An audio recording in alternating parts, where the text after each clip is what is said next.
Yo, what's up guys? Here's the April 29th trade recap. Today was a great day. I won the trade, and let's go over how I did it. First I marked out Asian session, London session, and New York session. I then marked out London low, London high, then Asian high because I didn't mark out Asian low because we already pushed past it, so yeah.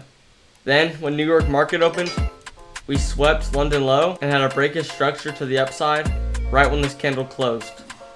Because we have a move up then move down, boom, we broke structure and boom. Then we formed this 5-minute fair value gap. Saw a scale down to the 1 minute, we tapped into it and broke structure to the upside in the same move. So I entered and put my stop below this, below the retracement, and I targeted a 1 to 4 risk reward ratio. So it's a pretty good trade. I made like $3 of profit because I risked around like $1, like 30 cents of my $100 account.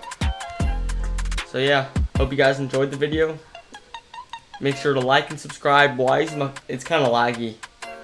The internet's been glitching today, my bad. See ya.